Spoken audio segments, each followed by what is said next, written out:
We've spent a lot of time this season talking about late game offense, obviously in a negative way, but in this game, there were some things to take away in a positive way where they're adding this extra shooter. The first thing when you asked Kyle Lowry after this game what the difference in the approach late in the game was, and he just said spacing, and that's basically what it was. I just want to go through the approach and just show these three plays late in the game to show why it can be effective, specifically in the half court in a playoff setting. The Atlanta Hawks approach on the other side of the court was basically the completely opposite approach of what Miami was doing. What they were doing is that they were just having Trae Young mismatch hunt. He would get Tyler Hero on him, and that wasn't good enough for him because he wanted whoever Max Strus was guarding to come set the screen because he wanted to upgrade to Max and then try to go to work and take a whatever type of perimeter shot. And they were just not falling late in the game. For Miami, obviously, from Atlanta's side, they're going to put Trae Young on Max Strus in this corner, as you see right here. They're just going to put him on that weak side, so then you cannot mismatch hunt unless you have Max set up. But the thing about that is you're either going to mismatch hunt like Trae Young, or you're going to have ultimate space like Miami is right here. If you want to have Max come up, you can, but it's just that you're going to have less space to operate. Right here, as you see, Trae Young can sit in that weak side. Tyler gives it to Kyle. They're going to do a little pick and roll. They get the switch. Now Kyle can go to work on a big and Gallinari. But the thing is, he gets to his spot right here. He tries to break him down.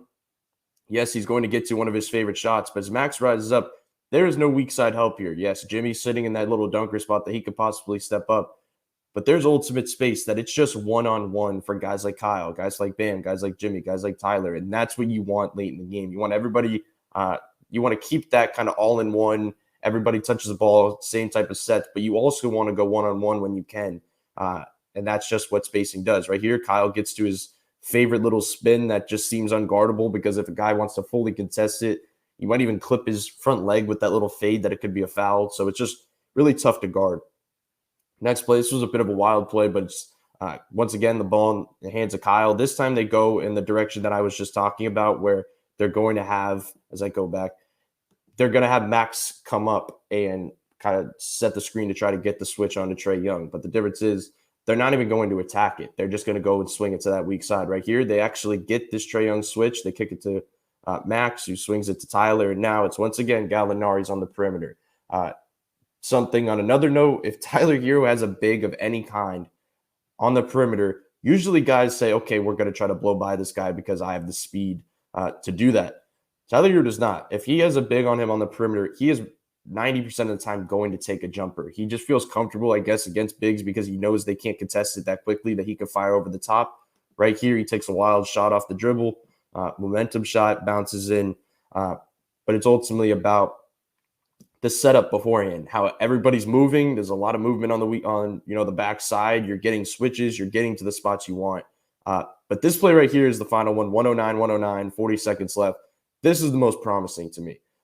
Tyler Hero has the ball right here. They're going to go to a Jimmy Tyler pick and roll. They're going to try to get a switch. They're still, all the game, they're doubling Tyler Hero. Even now with 34 seconds left in a tie game, they're still that worried about Tyler. They're going to slightly double. They're going to back out right here. He swings it to Jimmy. Now it gets over to Kyle. And this is the play I asked Kyle about after the game. I asked him about kind of the approach here and what he was looking at and what the goal was. He said at this moment right here, he was actually going for the three. He wanted to go for the 2 for 1. That was kind of the idea.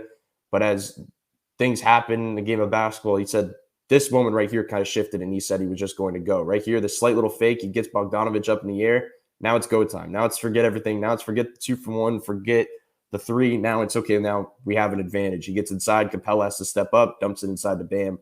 That's late game offense that should be happening on a regular type of occurrence in the playoffs specifically. But it all comes down to, yes, we could talk about the 4 guys all touching the ball and kind of making plays, but it all comes down to having that extra shooter in Max Strus. Will they feel comfortable enough to do that and have PJ sit in the playoffs and kind of lack that defense? I think that's going to be a game-to-game thing. But it's pretty clear that you're either going to mismatch hunt or you're going to have a ton of space. And Miami is much better suited to operate in space than mismatch hunting.